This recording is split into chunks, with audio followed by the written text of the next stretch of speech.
The Candleman of Kingsbridge. Act 1. Smoke on the Hudson. They called it the neutral ground, but there was nothing neutral about it. The strip of land that ran from the Bronx north to the highlands of the Hudson was a battleground in all but name, torn between redcoats and rebels, torn between neighbors, torn between silence and survival. To the British, it was a buffer. To the Continentals, a blind spot. To the people who lived there, farmers, merchants, tradesmen, it was hell. In the fall of 1779, as the leaves curled and browned in the chill of early frost, the town of Kingsbridge slept in fear. It had once been a proud settlement, hugging the banks of the Harlem River just north of Manhattan. Its church bells had rung for weddings and harvests, not alarms. Its people had traded in wool, timber, and gossip. But now, those same bells tolled warnings, each peal a call to hide, run, or pray. British troops held Manhattan in an iron grip. Washington's forces crouched beyond the Croton River. Between them stood towns like Kingsbridge, caught in a no-man's land of suspicion and betrayal. And in Kingsbridge, hidden behind shuttered windows and layers of smoke from blackened hearths, the Candlemen began their work. The Candlemen were not soldiers. They were not trained spies.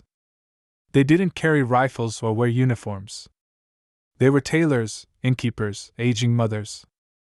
They hid their resistance in wax and flame. A candle in the upper left window meant a patrol had passed.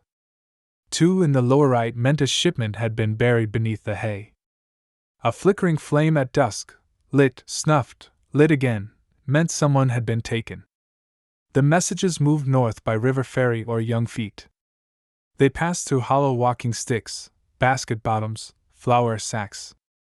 A boy with a limp delivered the town's messages on foot. No one suspected him. No one ever suspected children. His name was Thomas Merriweather. He was 12. And by December, he had risked his life 13 times. Thomas lived with his uncle, a candle maker and clock repairman named Ezra Fitch. Ezra was blind. He hadn't seen a redcoat in years, but he could hear the shift in boot leather from 2 rooms away. He said, "The war sounds different every season. Winter? That's when fear hangs longer than smoke." Ezra made candles for both sides, British officers and patriot farmers alike. But not all candles were made equal. Some were poured with messages inside, wax-sealed slips of parchment, rolled tight. He never spoke of the old days, when he had sight. But some said he'd been a schoolmaster once, before the war took his eyes in a Tory raid that burned the village library to the ground. The tavern across the street was run by a woman named Sarah Loomis. She was a widow with 3 daughters and a brother buried at Valley Forge. Every Tuesday, she served stew to 3 British officers who thought they'd tamed the town. They laughed, flirted, and passed her silver for cider. And every Tuesday night Sarah lit a single candle in her attic window, visible only from the riverbank where rebel sympathizers rode north under cover of fog. No one ever questioned the light. Not even when it flickered a 3rd time, signaling a name, Major Benedict Andre. But no one in Kingsbridge spoke Andre's name aloud anymore. He was already ash, hung in Tappan after being caught with maps in his boot and treason in his heart. The town whispered of him with awe, fear, and something close to shame, for Kingsbridge had been one of his routes. And now the British watched the town with colder eyes. One night, a young black woman named Dinah crept from the Loomis kitchen with a folded paper sewn into the hem of her apron. Dinah was born into bondage on a loyalist estate near the Bronx. But when the master joined the British and fled south, he left behind more than land. He left her. She stayed, and chose freedom. Now she scrubbed floors by day and moved secrets by night. The paper she carried had 2 words written in Ezra's blocky, sightless hand. Croton Ford. It meant a crossing. A movement. A warning. That night, in a barn loft above the river, Thomas met her by lantern light. He took the paper and hid it inside a hollow musket stock meant for a blacksmith in Ossining. Either of them spoke. They just nodded. Then disappeared again into the smoke. In Kingsbridge, silence was safer than speech. But candles spoke louder than any cry. And the British, at last, had begun to notice. Act 2. Candles in the window. Winter deepened. The Hudson froze along its edges, brittle as cracked glass. Ice gathered like blisters on the eaves of Kingsbridge's weathered homes. Chimneys belched smoke as thick as fog, and every face bore the pale, tight look of those living in siege. But the candles still burned. Sarah Loomis lit hers at dusk now, not night. It was safer that way, disguised as part of the hearth's glow. Ezra Fitch had adjusted too. His candle shop no longer sold tapers by the dozen to strangers, he sold them by the pair, with a nod or a cough that meant more than words. And Thomas, brave, limping Thomas, began carrying 2 messages at once. He'd grown bolder, faster, his stutter softening into something like resolve. His legs still ached from a childhood fever, but he ran now. He ran because no one else could. One message he carried read simply, "Hay stacked false." It meant weapons buried beneath fodder on the South Road. Another bore a list of names, 3 neighbors who'd sworn loyalty to the Crown just days earlier. Ezra wept when he learned one of them had been his apprentice's cousin. "We don't choose the war," he muttered. "Only whether to hide from it." By January, the British garrison stationed at Fort Independence had begun making house inspections in Kingsbridge. They came in pairs, boots muddy, breath white. They knocked politely at first. Then they started kicking indoors. The candles became more than signals. They became warnings, symbols, prayers. A single candle on the sill now meant more than just intelligence, it meant defiance. It meant I am still here. But it also meant danger. One morning, Dinah was nearly caught. A patrol approached while she was helping Sarah with laundry behind the tavern. A slip of parchment had just been folded into the hem of a linen apron, too large to swallow, too late to hide. She froze. Her hands trembled over the soap basin. The sergeant leered but passed by, distracted by something in the road, a man arguing with a peddler over the price of salt. Later, Sarah would say the peddler was no accident. His argument had bought Dinah precious seconds. Resistance, after all, wasn't always a grand gesture. Sometimes it was a well-timed distraction. Not everyone in Kingsbridge was silent. There was a tailor, Elias Greaves, who had grown tired of secrets. He began warning the British of rebel sympathizers. "I've got children," he told anyone who questioned him. "I don't want a hero's grave. I want a future." His betrayal cost no lives, not at first. But one night, he pointed out Thomas to a redcoat captain in the market. "That boy," he whispered. "He's always running. Watch him." And the captain did. For 3 days. Then came the ambush. Thomas had just crossed the stone bridge over Tibbetts Brook when 3 soldiers stepped from the shadows. One grabbed his coat, another rifled his satchel. They found nothing. The message was in his shoe. He returned home bruised, bloodied, but alive, and grateful to Dinah, who'd taught him the hollow heel trick just weeks earlier. Ezra said nothing. He only refilled the kettle and set an extra candle on the sill. A silent gesture. A quiet dare. But the town was changing. The air had grown brittle not from cold, but from distrust. Neighbors began to avoid each other's eyes. Church pews emptied. Doors closed earlier. Dogs barked more at night. Still the candlemen worked. Still the messages flowed north. One read, "Sheep stolen, blue coats." It meant rebel foragers had taken food, risking the town's cover. Another message, "Ice thinning." A coded sign that the river would soon be passable for couriers. And one that chilled Ezra's blood, "Turncoat in Loomis' house." It came with no signature. Sarah read it 3 times. She locked her door for the first time in months. She questioned her eldest daughter, then the others.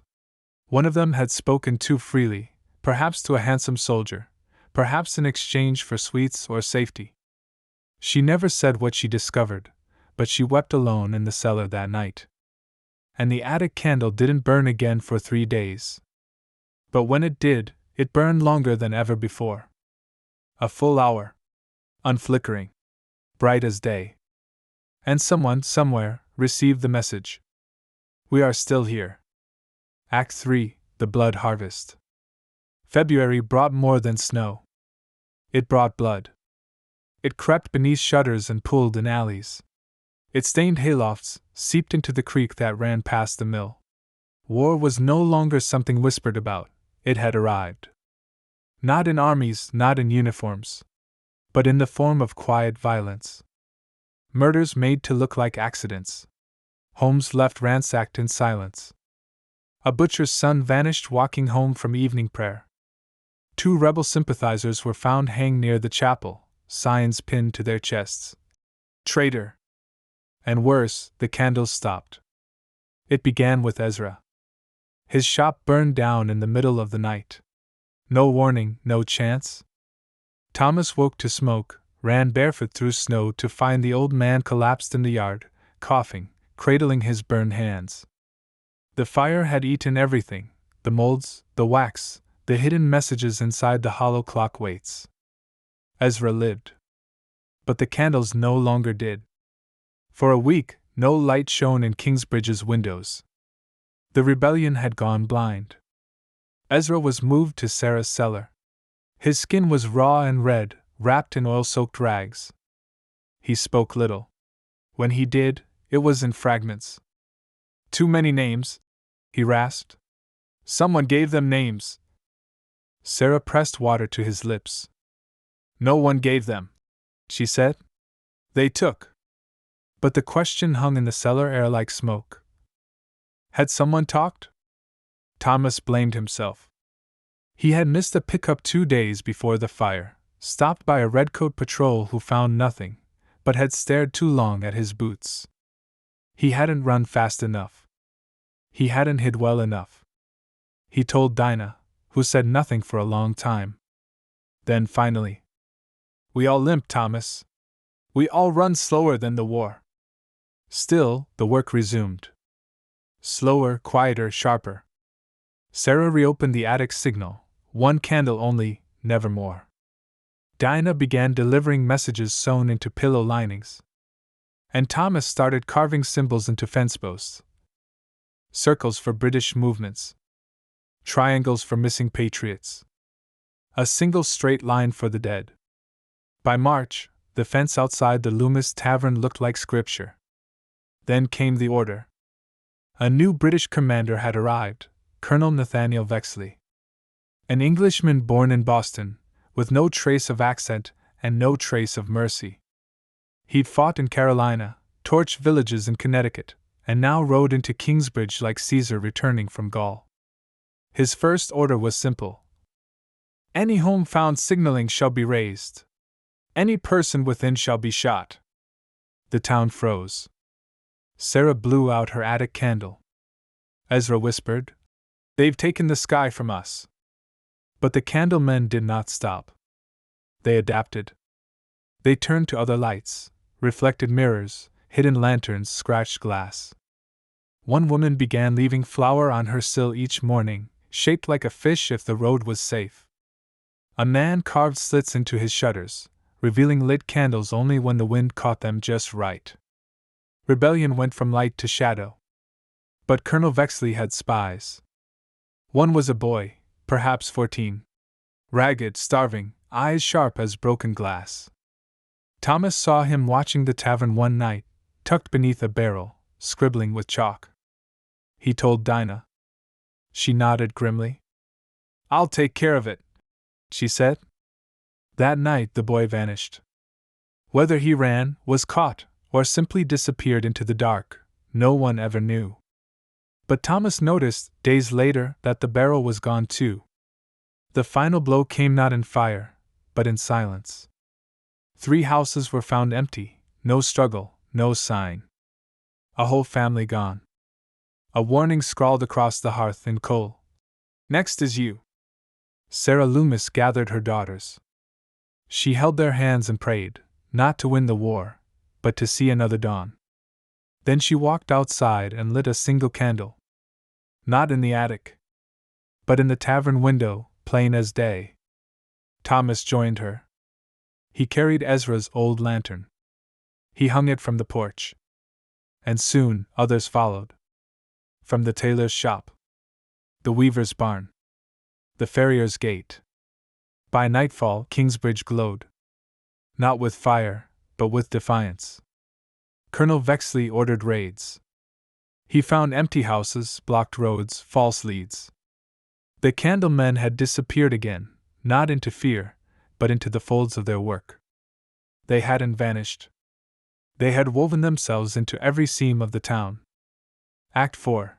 The sound of wax cracking. April arrived with a thaw and a reckoning. The ice melted from the brook. Trees began to bud. But something else cracked too, not the ground, not the rivers. It was the wax. Ezra, once broken, now mended. He had begun again. Quietly. Carefully. With burned fingers and stiff joints, he pressed wax into molds by firelight in Sarah's cellar.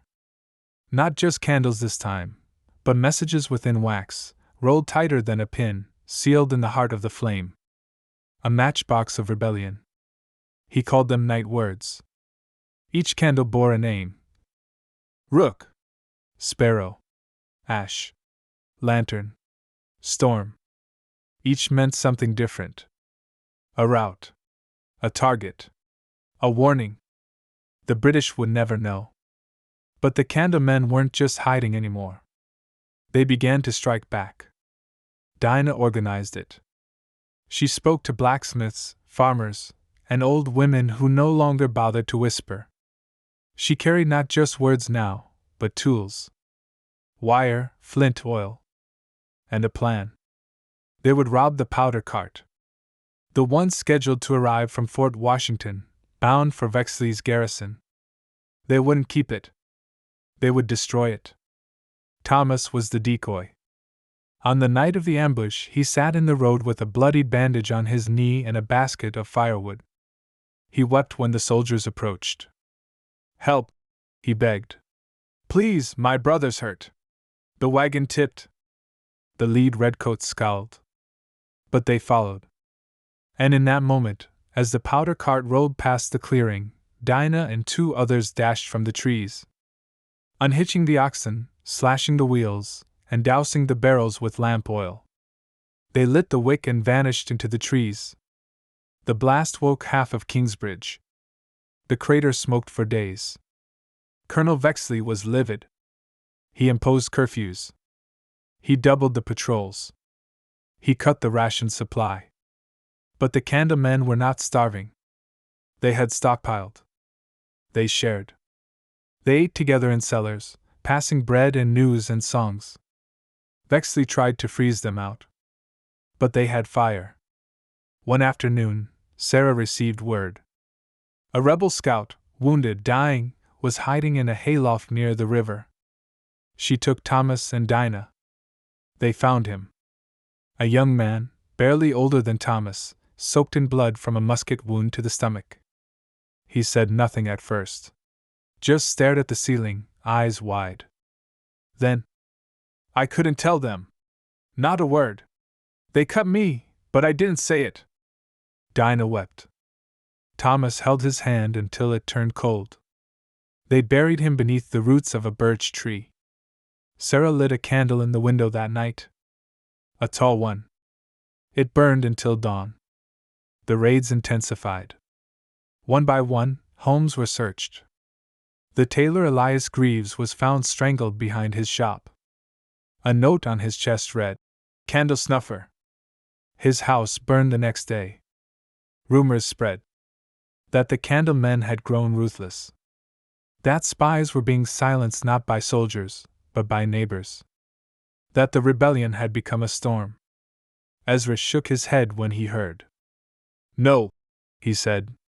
"It's not the storm. It's the thunder before it." And then came the coded letter. Carried by a stranger with mud on her boots and a patriot insignia hidden in her corset. She handed it to Sarah at dusk and vanished before her name could be asked. The letter read, The general is coming. Prepare the flame.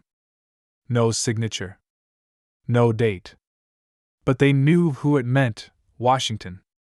The next week, Sarah doubled the candle output. Ezra worked by lantern into the night. Thomas stopped running messages. He began organizing them. A courier relay stretching from the Bronx to White Plains. The Candlemen weren't just warning anymore. They were guiding. And then, finally, a coded message from the south. 5 days. Ash will burn clean. It was time. On the 5th night, every house in Kingsbridge lit a candle. Even those who had once been afraid. Even those who had said nothing for months. Even those who had once whispered betrayal. The town glowed brighter than any garrison torch. And when Washington's vanguard crept along the riverbank, they knew exactly where to go. Kingsbridge opened its arms. And war walked in. Act 5. Ash will burn clean. The dawn of the 5th day was unnaturally quiet. The kind of silence that feels too heavy. Like the world is holding its breath. Like even the birds know something is coming. Kingsbridge did not sleep that night. Candles flickered in every window. Some were old and dripping, others newly poured, trembling in their holders. But all were lit. All burned with the same purpose: be seen. Colonel Vexley saw. From the hill above the town, he stood in his long coat, lips tight, fists tighter. He ordered his men to march. To clear the streets. To rip the candles from every window, burn every barn, tear down every post that could hold a rebel sign. If they want war, he said, we shall give it to them in kindling. But Kingsbridge was already ready. Sarah had cleared her cellar of food, replaced it with crates of powder and oil. Thomas had mapped every alley, each blind turn and barrel stack. Dinah stood in the chapel bell tower, a spyglass in one hand and a torch in the other. The town was no longer a town. It was a trap. Built of wax and wood and rage. At first light, the British column entered the northern edge. 10 soldiers wide, drums muffled. They expected fear. They found stillness. No townspeople. No screams. Only candles burning in every home, every window, every doorstep. And one message scrawled in coal across the Loomis Tavern door. Ash remembers. That was the signal. Dinah dropped the torch.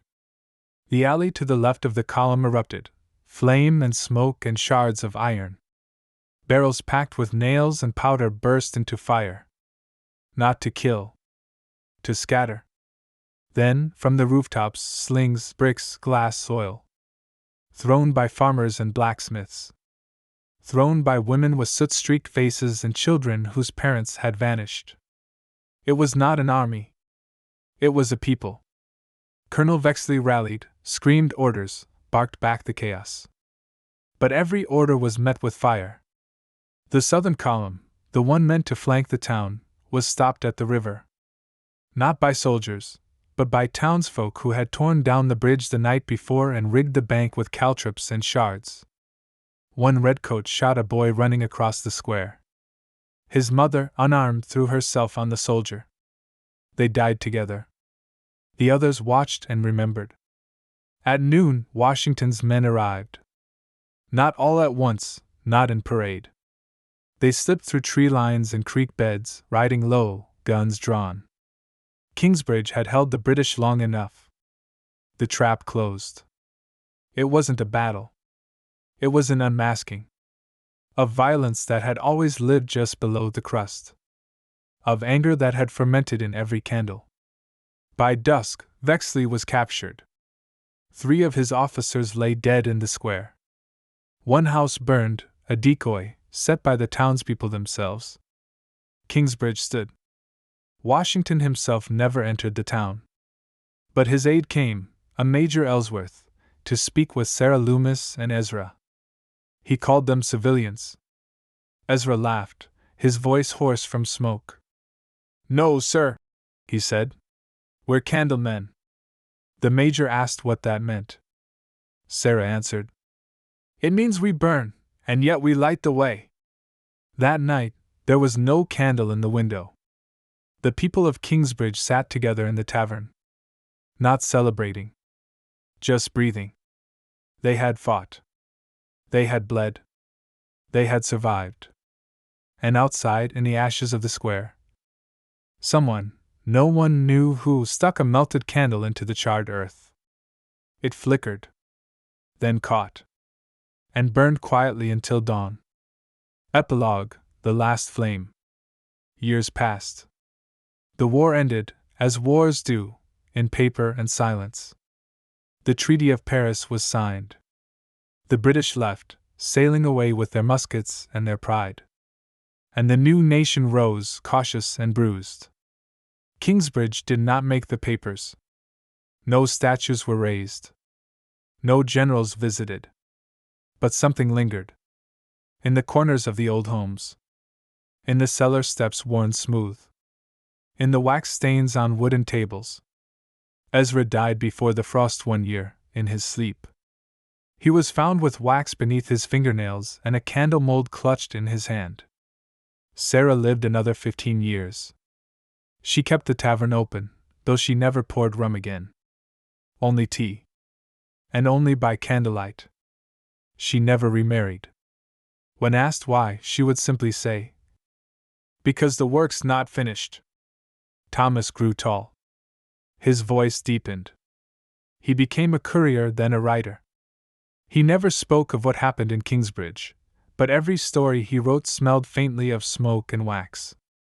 Dinah moved to Boston. She married a printer. Together, they published broadsheets on liberty, on rebellion, on remembering. Every pamphlet bore a small candle watermark in the bottom corner. Most people didn't notice. Those who did never forgot. Some say a network remained. That after the war, when the new nation faltered and cracked, Candleman whispered again, not of kings this time, but of presidents, of taxes, of betrayal. That in hidden corners of America, a candle in the window still meant something more. Not just safety. Not just warning. But resistance. In Kingsbridge today, there's a small marker behind the old chapel. It says, "Here burned a town not into ash, but into memory. Here lit a flame that did not die. Here stood the Candleman." And some nights, if you walk past the tavern ruins in silence, you'll swear you see it. A flicker in the dark. Just one light. Steady. Burning. Waiting.